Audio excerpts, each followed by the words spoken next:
박형민의 중학교형 특강 첫 번째 강의 바로 시작하도록 하겠습니다. 일단 막곡지각, 동의각, 억각에 대해서 배울 건데요. 막곡지각은요, 아무렇게나 이렇게 세 개의 선을 그었을 때 같은 위치를 바라보고 있는 이 두 가지, 이걸 막곡지각 관계라고 하고요. 그 다음에 같은 위치에 놓인 이 두 각을 동의각 관계라고 합니다. 그 다음에 이게 동의각이라면 막곡지각, 이 동의각의 막곡지각과의 관계를 억각이라고 해요. 아시겠죠? 근데 이게 유의미한 곳은 평행에서, 평행했을 때 유의미하거든요. 평행했을 때 동의각과 억각이 크기가 같은데 왜 그런지 볼게요. 자, 이 초록색 동그라미 보이시죠? 이 초록색 동그라미의 동의각은 여기예요. 근데 핑크색 동그라미의 동의각은 여기입니다. 근데 막곡지각은 같잖아요, 무조건. 그러면은 동의각은 지금 같으신 거 봤어요, 핑크색으로. 그러면은 핑크색의 막곡지각과 이 각은 억각인데 핑크색 동그라미랑 같죠? 그래서 정리할 수 있는 건 평행하면 동의각과 억각이 크기가 같다라는 사실까지 넘어가겠습니다. 여러분들이 많이 못하시는 거, 삼각형 세 내각의 합이 왜 180도인지 그냥 암기하셨잖아요. 그러시면 안 된다는 거예요.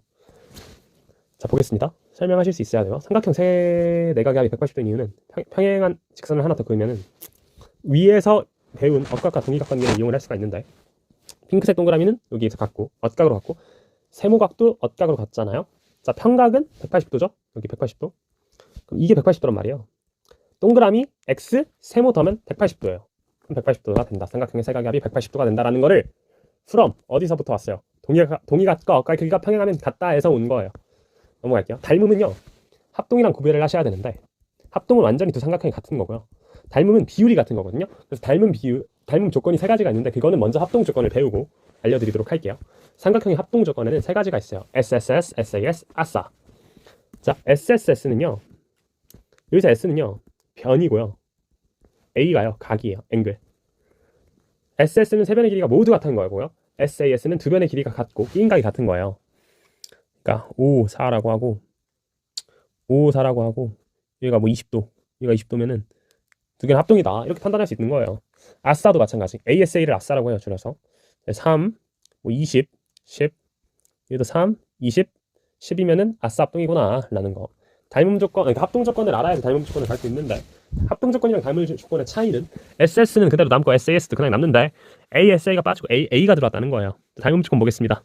SSS는요, 대응되는 세 변의 비율이 같은 거예요. 완전히 같은 게 아니라 비율이 같아요. 봐봐요. 4대 2. 그럼 여기가 2면 여기는 1이겠죠. 완전히 같은 게 아니라 비율이 같은 거죠. 그럼 여기가 만약에 1이면은 여기는 2분의 1이겠죠. 이렇게 비율이 같은 거예요. 대응되는 세 변의 비율이 같으면 SSS 닮음.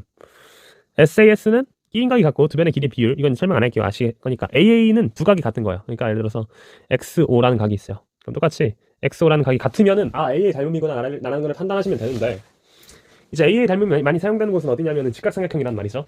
직각삼각형에서 왜 많이 사용되느냐를 뒤에서 할 건데, 그 전에 닮음 삼각형에서는 유독 길이의 비율을 넓이의 비로 바꿀 수 있는 것이 가능해요.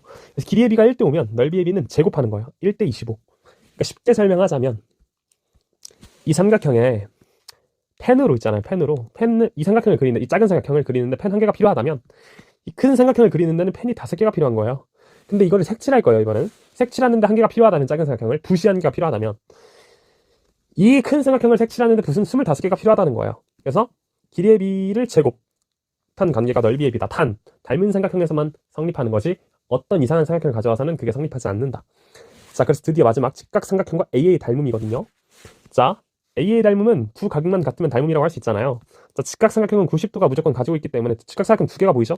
90도를 무조건 두 개 갖고 있기 때문에 각이 하나만 더 같은 걸 찾으면 AA 닮음을 성립하는 걸 알 수 있는데, 핑크색 동그라미가 같아버리기 때문에 AA 닮음입니다. 어떤 삼각형이요? 이 큰 직각삼각형과 이 작은 직각삼각형이 AA 닮음이라는 거죠. 자, 마지막 이거 보겠습니다. 자, X랑 동그라미라고 할게요. 이 각을, 이 두 개를 합하면 90도죠. 그쵸? 자, 여기에 90도가 있어요. 이 평각은 180도예요. 이거랑 이거를 더해서 90도가 돼야지 되겠죠. 그러면 여긴 다시 동그라미가 되고, 그러면은 AA 닮음 아닌가요? 하나만 같아도 닮음이었는데 세 개의 각이 다 같아 보여요. 오케이? 그렇기 때문에 A의 닮음이기 때문에 이걸 판단하는 게 중요해요. 특히 직각삼각형에서. 네, 오늘 여기까지 중학도형 특강 첫 번째 강의 마치도록 하겠습니다. 감사합니다.